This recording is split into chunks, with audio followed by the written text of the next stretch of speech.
1,7 millones de seres vivos se han determinado científicamente hasta hoy, pero hay muchos más. De hecho, la mayor parte de ellos todavía no han sido vistos nunca por el hombre. En general deben existir alrededor de 14 millones de especies que conviven en diversos ecosistemas. Este tesoro se llama diversidad biológica o biodiversidad. ¿Pero qué es la biodiversidad? ¿Por qué es tan importante y por qué está en peligro? La biodiversidad se divide en tres áreas. Primero, biodiversidad, es decir, cómo habitan muchas especies diferentes en toda la Tierra o en una zona. El ecosistema de los arrecifes de coral es particularmente rico en especies. También se conoce como el llamado hotspot de la biodiversidad.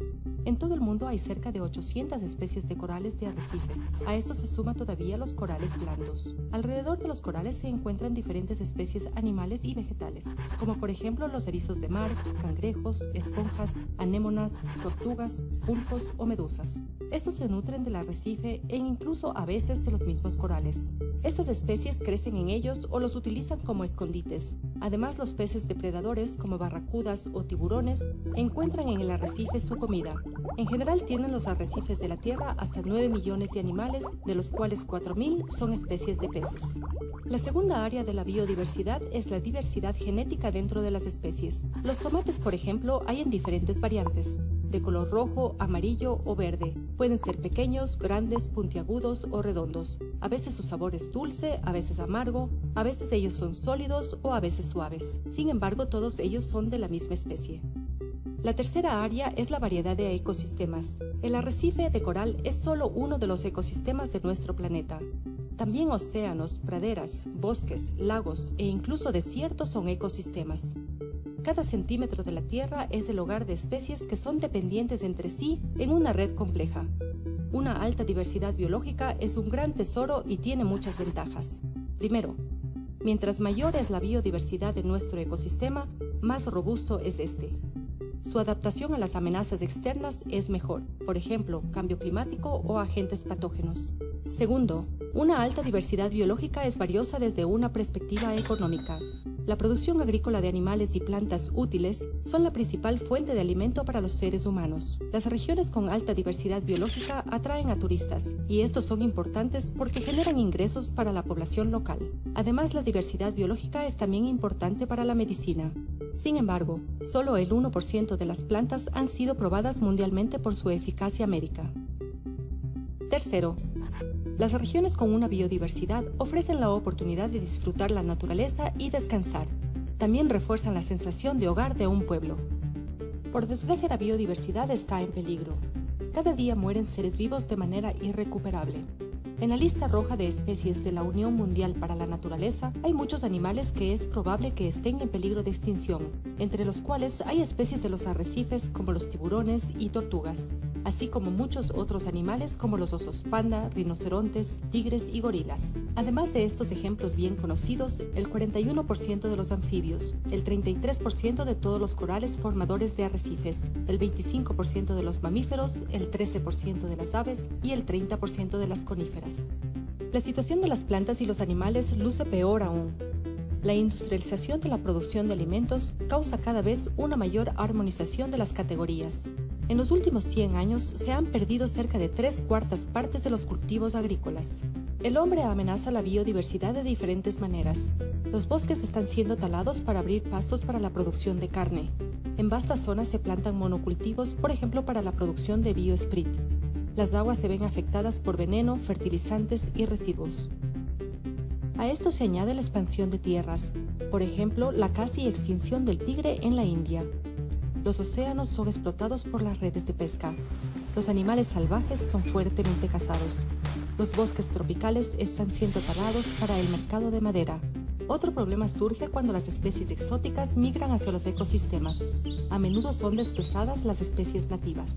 Para los arrecifes de coral, el aumento de la temperatura media global se ha convertido en el mayor peligro. Los corales reaccionan a una mínima diferencia de temperatura. Se blanquean primero y después a menudo mueren. Sin los corales se daña todo el ecosistema. Así que ya es hora de detener la extinción de especies.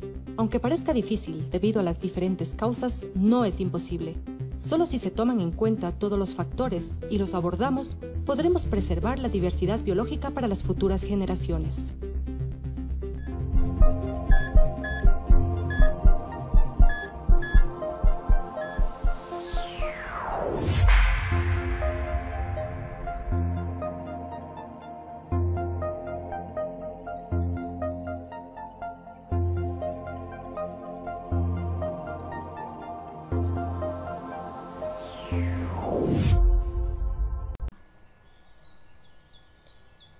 Organismos autótrofos y heterótrofos. Para saber si un organismo es autótrofo o heterótrofo, debemos conocer la forma con la cual se nutre. Organismos autótrofos. Los organismos autótrofos se conocen también con el nombre de productores, ya que tienen la capacidad de producir su propio alimento. Por ejemplo, las plantas. Organismos heterótrofos. Los organismos heterótrofos reciben el nombre de consumidores, ya que para obtener su alimento deben consumir otros seres vivos. Por ejemplo, el elefante. A continuación, conoceremos más a este tipo de organismos. Organismos productores.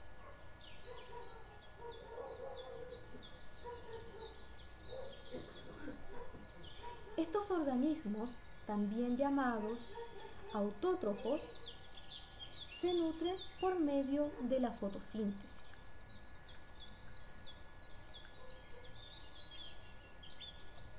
Los productores incorporan la energía lumínica del sol al ecosistema, pues la utilizan para fabricar sustancias en las cuales queda almacenada. Usan esta energía para su crecimiento y desarrollo. Su función es transferir la energía almacenada en sus raíces, follajes o frutos a los animales que se alimentan de ellos. Organismos consumidores.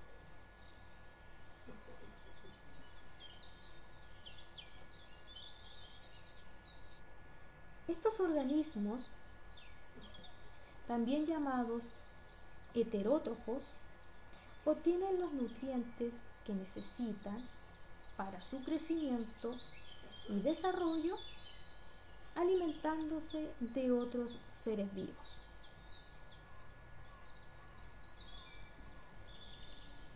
Clasificación de los consumidores. Los organismos consumidores se clasifican de acuerdo a los alimentos que consumen en los siguientes grupos. Carnívoros. Son los organismos que se alimentan de otros animales. Por ejemplo, el león, la estrella de mar, la serpiente y la araña. Herbívoros son los organismos que se alimentan de las plantas, consumiendo sus hojas, flores, frutos, polen, néctar o semillas. Por ejemplo, la oruga, la langosta y el ratón de campo. Omnívoros. Estos organismos consumen alimentos tanto de origen animal como vegetal. Por ejemplo, los cerdos, las tortugas y los seres humanos. Carroñeros o detritívoros son organismos que se alimentan de los desechos o presas muertas. Por ejemplo, los buitres, los cangrejos y las lombrices de tierra. Descomponedores son organismos que se alimentan de organismos muertos o desechos que no son utilizables por otros animales. Por ejemplo, las bacterias y los hongos. Parásitos son consumidores que viven sobre o dentro del organismo del cual se alimentan. por lo que generalmente no matan a su hospedero. Por ejemplo, las garrapatas y las pulgas.